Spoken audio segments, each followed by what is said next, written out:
Remue ménage. Remue ménage.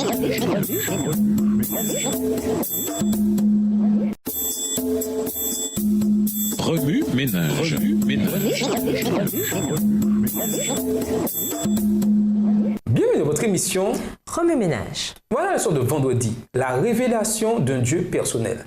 Lisons Apocalypse 1, les versets 1 à 8 et le verset 18. Apocalypse 1, les versets 1 à 8 et le verset 18.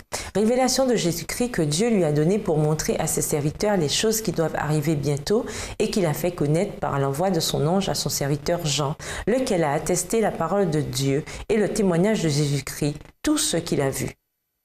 Heureux celui qui lit et ceux qui entendent les paroles de la prophétie et qui gardent les choses qui y sont écrites, car le temps est proche. Jean aux 7 églises qui sont en Asie, que la grâce et la paix vous soient données de la part de celui qui est, qui était et qui vient, et de la part des 7 esprits qui sont devant son trône.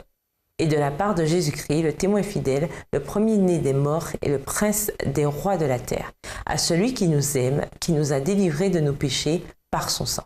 Verset 6. Et qui a fait de nous un royaume, des sacrificateurs pour Dieu, son Père. À lui soit la gloire et la puissance au siècle des siècles. Amen. Voici, il vient avec les nuées, et tout œil le verra, même ceux qui l'ont percé, et toutes les tribus de la terre se lamenteront à cause de lui. Oui, Amen. Je suis l'alpha et l'oméga, dit le Seigneur Dieu, celui qui est, qui était et qui vient, le Tout-Puissant. Verset 18. Je suis le premier, le dernier et le vivant. J'étais mort, et voici, je suis vivant au siècle des siècles. Je tiens les clés de la mort et du séjour des morts.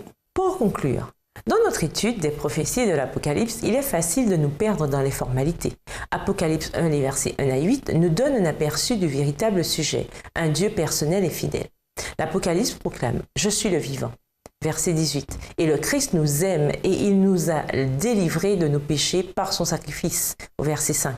Le Dieu de l'univers est vivant et il nous aime. Il n'y a pas de meilleure nouvelle que celle du salut que nous accorde le Père. L'exploration des prophéties bibliques nous pousse à sonder la vérité plus profondément. Dans notre quête de la vérité, nous devons chercher la face du Dieu vivant et accepter le don de l'éternité qu'il nous accorde avec tant d'amour. Coffre aux idées, écrivez les questions que vous voudriez poser aux apôtres ou à Jésus lui-même.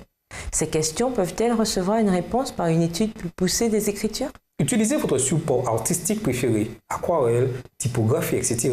pour créer un rappel visuel de votre passage biblique préféré tel que « Je suis l'alpha et l'oméga, le commencement et la fin ». Comparez différentes versions des textes clés de chaque jour. Comparez le langage et les paroles spécifiques qui ont été traduites et interprétées différemment. Essayez d'utiliser d'autres versions bibliques. Nouvelle Bible seconde, la seconde 21, la Bible Summer, la Bible Louis II, etc. Faites une promenade de la nature, explorez votre environnement personnel et prenez le temps de faire l'expérience de petites choses. Entretenez-vous avec des amis avec lesquels vous ne pouvez pas parler de religion. Échangez des points de vue, établissez des relations et gardez un esprit ouvert. Pour aller plus loin, nous vous invitons à lire Marc 13, verset 7. Apocalypse 21, versets 4 à 6. Dans le livre Message choisi, volume 1, chapitre 24, l'alpha et l'oméga. Ainsi que le chapitre 42, intitulé « La révélation de Dieu », écrit par Ellen G. White. Et pour terminer, dans le livre When Christ Comes, Quand le Christ viendra, écrit par Max Lucado. Au revoir. Et à demain si Dieu veut. Remue ménage. Remue ménage.